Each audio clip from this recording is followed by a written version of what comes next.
No, time once again to give you our top 5. The best. Sometimes the worst, but today it's the best. And one-hit wonders has been the theme today, Sam. And so we gave you our one-hit wonders in music. So we figured we would come back and bring you our best one-hit wonders in sports. So not the Golden State Warriors. Would not qualify. No. Absolutely not. LeBron James, no. Nope. And technically, even though Dirk Nowitzki only won one title, you couldn't call him a one-hit wonder, right? That's not a one-hit wonder. No, he's a Hall of Famer. Yes, Hall of Fame player. We're talking about this legitimate. You did that one cool thing that one time, and we kind of remember you for that, but what else did you do? Exactly. So, Number 5! Many baseball fans will remember a Baltimore Oriole named Brady Anderson. Now, I have been so nice as to pull up Brady Anderson's statistics, because what I have to tell you is this was around the peak steroid years. You remember those years? This guy looks like he did steroids. Here's what I want to tell you. The first year he played a nice hefty portion of a major league season was 1989. He had 4 home runs in 1989. He followed that with 3 home runs, then 2, and then a whopping 21. Okay? No. It gets better. Okay. Drops to 13, 12, 16. So as you've seen right here, he's played, about 7-8 seasons in Major League Baseball. Best year, 21 home runs. For the most part, he's a guy who's going to hit you about 10, 12, 15 home runs max, right? Well, then all of a sudden in the steroid boom, and the particular year was 1996, Brady Anderson, who was a leadoff hitter for starters, hit 50 home runs for the Baltimore Orioles. 50. This previous season high was 21. So I get that he played a long major league career, and so if you want to throw out the technicality, he's not a one-hit wonder. How does a guy who hit, and then here's the magical part. So after hitting the 50 home runs in 1996, he followed that with 18, 18, 24, and 19. But just that one year, I hit 50. That to me, he didn't do steroids, is a one-hit wonder. You think he just got lucky? That's that a 1 year? 50-hit wonder. Yes. 50 big ones. He is now the vice president of baseball operations for the Orioles, and still ranks inside the top 10 in pretty much every batting statistical category for the Orioles. So seems like they love him. Yeah, and as I said, I know technically because of his long career, hard to call him a one-hit wonder, but it was always that 50 home run season that we always were like, what? Where did that come from, Brady Anderson? What are you juicing with?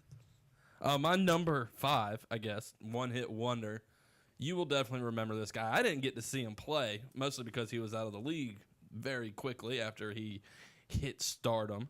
But I always hear my dad talk about this guy, and I've heard his name come up here and there. I know our general manager, Mike, will certainly remember this name. And if I want to put you in a time capsule and rewind back to Super Bowl 22, when the Washington Redskins were taking on the Denver Broncos, and Timmy Smith, who was a 5th rounder in 1987, I do remember who never did anything in his whole entire career, exploded in this Super Bowl, went for 204 yards and scored 2 touchdowns.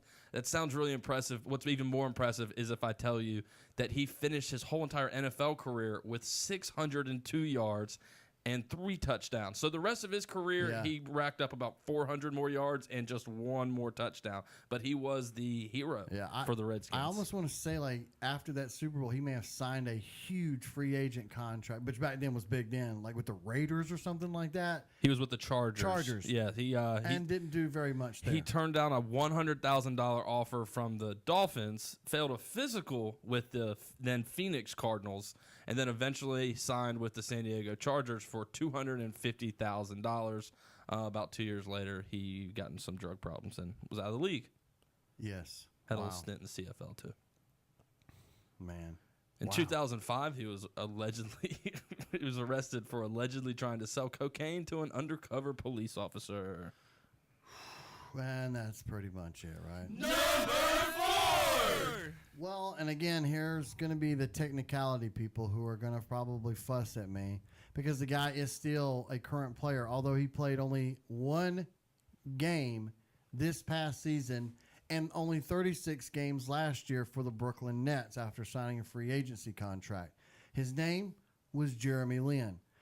And in 2011-2012, he got traded to the New York Knicks from the Golden State Warriors of all teams. Could you imagine if Lin's sanity, which would have happened if he would have stayed in Golden State. He would have just been some reserve player. Right. But if you remember, okay, so he gets traded to the Knicks in 2011-2012, doesn't play a whole lot, and then injuries beseech the team, and Jeremy Lin gets thrust into a starting role. And for a stretch in January of 2012, Lin's sanity began. Everybody remembers, right? This guy was putting up 26. Oh, he's got 28. Woo! Everybody started buying Jeremy Lin jerseys. It was an international phenomenon. Yeah, it was, and then it was over. He wound up finishing and averaging 14.6 points for the Knicks that season. He got traded to the Houston Rockets, played a couple of years because, by the way, Houston Rockets, the most popular team in Asia, I think, amongst all the NBA teams. 13.4 points per game and 12.5. Played with the Lakers for a year where he averaged 11.7 points per game, and then everybody remembers he played that 1 year in Charlotte, and averaged 11.7 points per game off the bench. He averaged 18 this year. Yes, in 25 minutes. That's awesome. Yeah, in one game. Oh, yeah, one game. That's true. I didn't see that part. That's a good point. Yeah, one. I'm sitting here looking at game. the brief overlook that Google has for me. It's not like, bad. Yeah, regular season, he averaged 18 points. I'm like, damn. It's not bad. He's averaging about 12 points in his career on 26.6 minutes per game.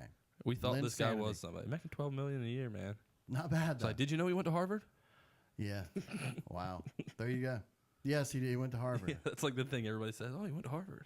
Like, Him and Ryan Fitzpatrick. Yeah, right. My number 4, and I hate to do it to this guy because I love him. He's near and dear to my heart, and probably my favorite baseball player of all time, Tim Tebow. Tim Tebow is my number 4, I guess, one-hit wonder because he won the national championship with Florida. He won the Heisman. He was the MVP of the national championship game. He was drafted. He was all well and good. He won a playoff game in Mile High City against the Pittsburgh Steelers. But what is my man Tim Tebow doing today? Disappointing. I would have loved to have seen him maybe try to take a CFL deal or something, but for some reason he was staunchly against moving positions. I didn't think he was a bad quarterback anyways. He kind of got jobbed. But Tim Tebow, flash in the pan, to say the least. He's never going to be called up to the Mets. No. But one-hit wonder. See, that's one of those ones where I'm like, does he really count as a one-hit wonder? But when we look back at history, what are we going to remember Tim Tebow for? Being good at Florida, and then that one game in the NFL where he really didn't have a good game, but he somehow completed like an 80-yard pass to Demaryius Thomas in overtime. And, people were like, oh, it was a great pass. No, it wasn't a great pass. Thomas was open on a little slant route and then was off for the races, and he bailed Tim Tebow out. Fourth quarter, machine, though. You don't want to be down in the fourth quarter to Tim Tebow. He will win that game. He'll kill you. I love Tim Tebow. Trust me. Number 3! I think he got a win against the Dolphins in his first NFL start, so trust me. And they won the game like 12-9. He was the guy who would win because that was 100%. Yeah. 12-9, I think, was single-digit the final score football. of that game. Yes. So number 3 on my list of sports one-hit wonders is a man by the name of Buster Douglas. In fact, it's like an Asian swing. I just did Jeremy Lin. Where you find how does Buster Douglas fit into an Asian swing, you might wonder. Well, in 1990, I remember being up late because Mike Tyson was fighting in Tokyo that night, defending his heavyweight championship. Now, if you remember, many of you my age, this was when Tyson was untouchable. But at this point, it became mundane. You quit buying the Tyson fights on pay-per-view because he was knocking dudes out in like 90 seconds. And it just became this why? People started... the problem at this point, too, was we all wanted an Evander Holyfield Mike Tyson fight. And we didn't get one until after not only this happened, but Mike Tyson ended up going in prison sexual assault or something, if I'm not mistaken. And we didn't get that Holyfield Tyson fight until much later, and then it had its own issues with the ear biting. But anyways, February 11th, 1990, Tokyo, Japan. It was one of the few we didn't get the pay-per-view. I was up late and just sort of following, and then all of a sudden, breaking news: Buster Douglas has upset Mike Tyson to win. And it was what we found out later was that what Buster did was he survived the first 2-3 rounds, and it kind of became the thing. If you can, at that point, nobody had been able to get past a couple of rounds with Tyson, but we didn't realize that if you could get past the first couple of rounds and survive the onslaught, Mike Tyson wasn't great at lasting. And later in the match, Buster Douglas would wind up winning and taking down one of, at the time people were talking, well, he may be the greatest fighter ever. William, let me see if I can get his actual name titled here. It is James Buster Douglas. We all call him just Buster. But I think he lost the next fight, October 25th, 1990, to Evander Holyfield, giving Evander Holyfield the championship, and never, ever came back to beat anything. 42 to 1 odds against Tyson. Man, you could have raked in that night. Yeah. And come to find out at that point that Tyson just wasn't ready. He wasn't at that point. He wasn't preparing, and he didn't prepare very well for Buster Douglas. Mm. My number 3 is actually going to come with a little bit of sound here. Nice. And I know people in our state are definitely going to remember this this little historic event that happened back in, I do. What I believe was 2007. Mm-hmm. If it's going to play here. I don't know. I didn't clear this out. 37-yard field goal. This is it. This is it right here. Gensel ready. The snap's good. The whole thing. The kick is good. The Mountaineers are going to try to take it back to the big house. 30, 20, 50, 10. The Mountaineers have just beaten the Michigan Wolverines. The Mountaineers of Appalachian State have just beaten the Michigan Wolverines in the big house. So if you have any friends, who are App State fans, you know that they have held on to that forever and ever. Absolutely. And ever and ever. And because they beat Michigan and because they won a couple of meaningless national championships at the FCS level, App State is the greatest football program that ever lived. But yes, back in 2007, App State defeated the then number 5 Michigan Wolverines, the winningest program in college football history. But App State, and flash in the pan, one-hit wonder. And what they did was, I think there were homer calls before that. There have always been homer calls. But that particular radio call, Mountaineers Radio Network, thank you. But that call, to me, opened up the gate for homer radio crews to go wild when something crazy happens. I think that that's so much better, too. Yes. I prefer that. To me, that was the original. Number 2! My number 2 is one Danica Patrick. As we continue our Asian swing, it was in Japan that she got her one and only win in major professional auto sports. But as much as I want to criticize her, I'll take a moment to praise her because the truth is, as a woman, she broke a lot of barriers, obviously becoming really one of the first women to actually win a major event, but to also get the equipment. Motorsports, unlike any other thing, there's one caveat. As good as talented as you may be, if you don't have good equipment under you, you're never going to win a race. She actually got herself in a position to get in some good equipment. She would tell you, despite the win that she won, and I'd like to remind you, she won because everybody else in front of her ran out of gas, okay? So I know people say that demeans her win, but if that demeans it, then whatever. She still crossed the finish line first. I'll give her that. But I did want to say, really where she impressed everybody was where she passed a bunch of folks and found herself in the lead of the Indy 500 a few years before that. That's sort of what brought the Danica mania. In fact, people forgot that a guy named Dan Weldon actually won that Indy 500, his first of 2, but nobody remembers that. Nobody cares. But they remember when, hey, you're the girl that won. You led the Indy 500. How many laps did she lead? Like 2, 3, something like that. Dan Weldon won it, and he said he got these. The best part about that is while he was still alive, and God bless his soul, that he had a shirt made that he wore all the time in the garage that said, "I'm the guy who actually won the Indy 500." Sort of inspired. I thought that Danica Patrick would only ever be remembered for GoDaddy.com. The swimsuit issue too. Yeah. Oh yeah. Maxim, I think it was. Yeah, that was a good one. My number 2, the helmet catch, David Tyree with the New York Giants in Super Bowl 42. Everybody knows the David Tyree helmet catch. It was extremely iconic, but what's funny about it is just the fact that the guy who did it was David Tyree, who nobody should know his name. Legitimately, nobody in the world should know who David Tyree is, but everybody does because of that one particular catch.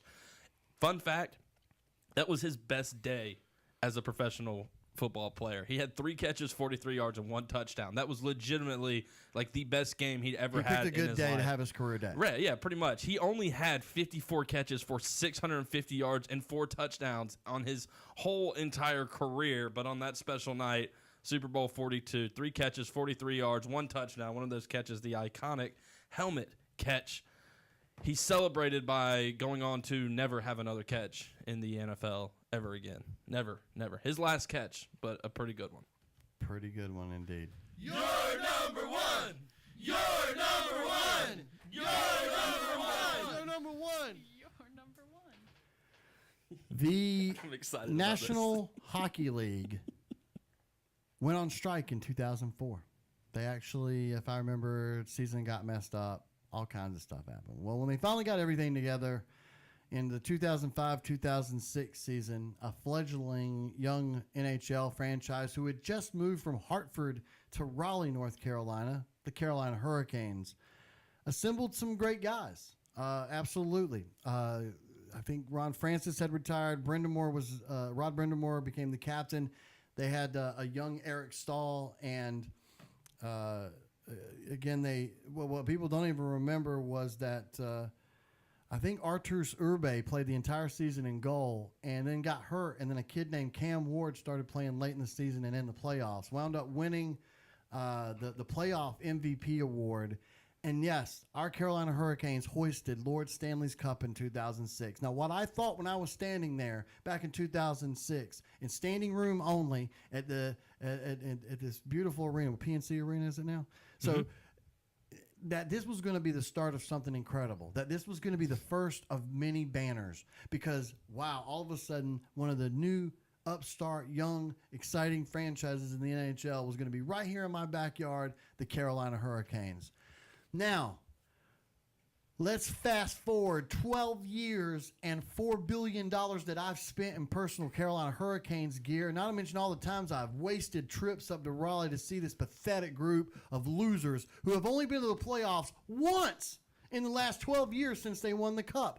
They've been to the playoffs once in the last 12 seasons since they won the Stanley Cup. So my number one-hit wonder is the Carolina Hurricanes, a team that I love. But let's face it, aside from that 2006 season, you have been an unwatchable loser.